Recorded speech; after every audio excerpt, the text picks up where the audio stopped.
The crowd waits tensely. Who'll win? Let them fight.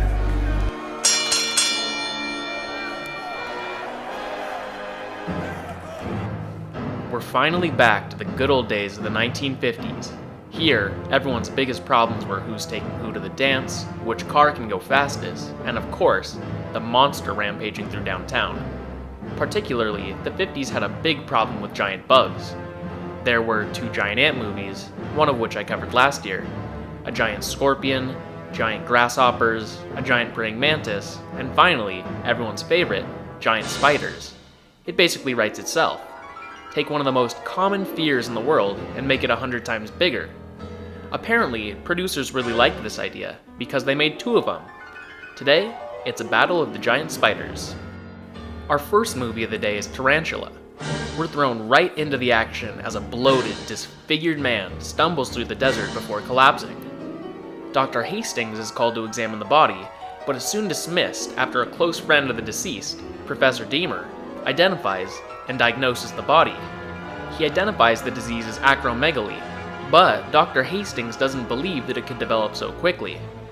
We can soon tell who was right, as the professor retreats to his lab, where we can see his experiments. First, we had the monster, and now Dr. Frankenstein.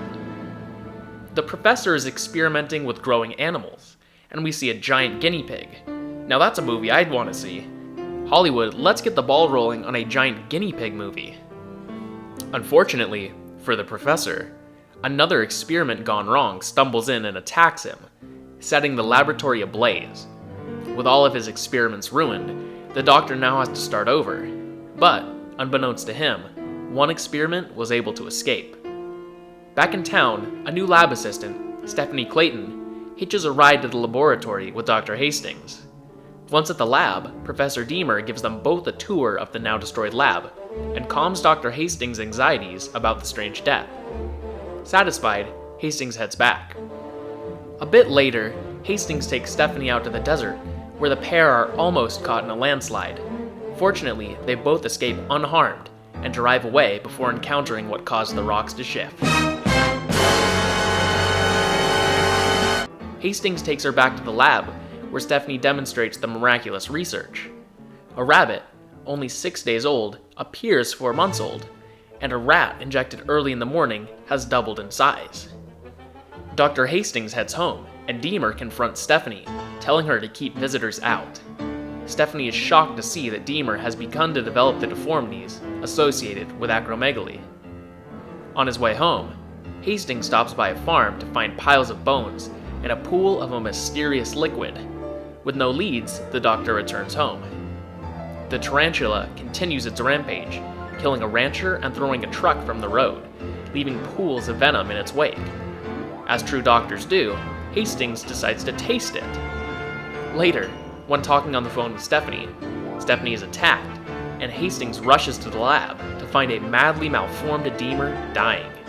He explains the plot in detail, revealing that he was injected with the growth serum by his mad partner before he died. He makes mention of a tarantula, supposedly killed in the fire, and Hastings begins to piece together the puzzle. The doctor decides to get the liquid tested, where it is determined to be tarantula venom. Hastings rushes back to town and urges police to confront the tarantula. They arrive just in time to save Stephanie from the tarantula. The team devises to use dynamite, which fails, and the tarantula closes in on the town. However, in the nick of time, the Air Force drops napalm on the town outskirts, destroying the tarantula in a ball of flames. Competing with the tarantula today is Earth vs. the Spider. Already, we have a more interesting name. The film begins with a man driving being run off the road by a giant assailant. It is later revealed that the man was picking up a birthday gift for his daughter, Carol. Carol is concerned all day, and her boyfriend, Mike, promises to go looking for her dad after a conveniently timed lesson about electricity.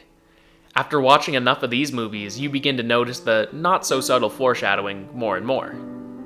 Mike doesn't really believe Carol and keeps making dismissive remarks, but eventually borrows a friend's hot rod and tracks down the father's truck, and Carol's birthday gift. At least they have the jewelry. The couple decide to investigate a nearby cave to see if the father took refuge there. All they find is a cheesy-looking skeleton and a big net that is supposedly a giant spider web. After falling in, the duo witness the giant spider, complete with a stupid screeching sound effect.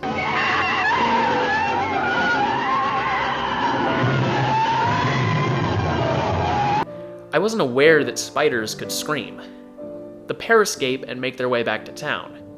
In typical B-movie fashion, the local sheriff doesn't believe them. However, as the dad is missing, the town's doctor, the sheriff, and the kids all return to the cave. Here, we actually get a good explanation as to why bullets won't affect a giant spider. Since the spider's nervous system isn't centralized like that of a person, they don't have any vital areas, so to speak. It's a nice little way to stop the police from just shooting at the monster. Wait, the sheriff actually brings a truck full of a chemical called DDT to the cave. I thought he didn't believe them. The group investigate the cave until they stumble upon a stupid puppet that is supposedly the dead dad with his insides sucked out. The crew hauls in the DDT and confronts the spider. Oddly enough, they kill it. And we're only 25 minutes in. The spider is brought back to town for medical examination.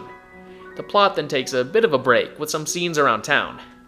One funny thing to note is that a poster for the Amazing Colossal Man is featured once back in town. This movie, similarly about a giant man, was made by the same director only a year before.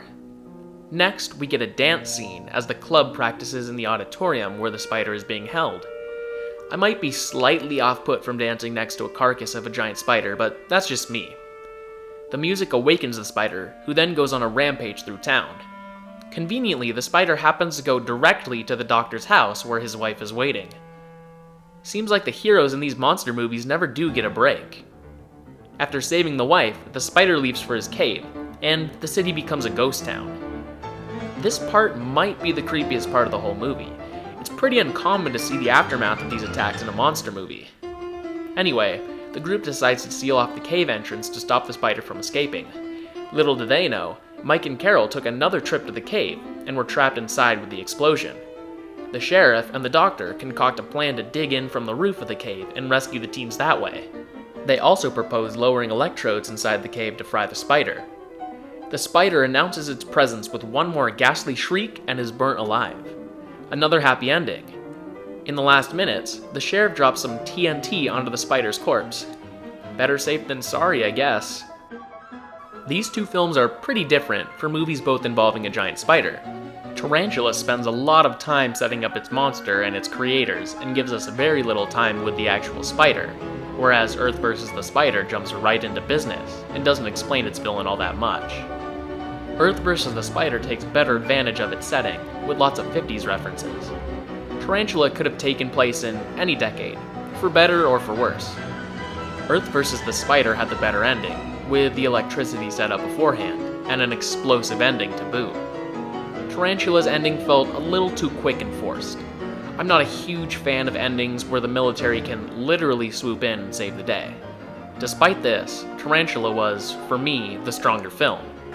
The makeup effects on the sick professors were appropriately grotesque, and the movie was decently suspenseful, despite the title and many clues about our villain. The characters were well motivated and relatable.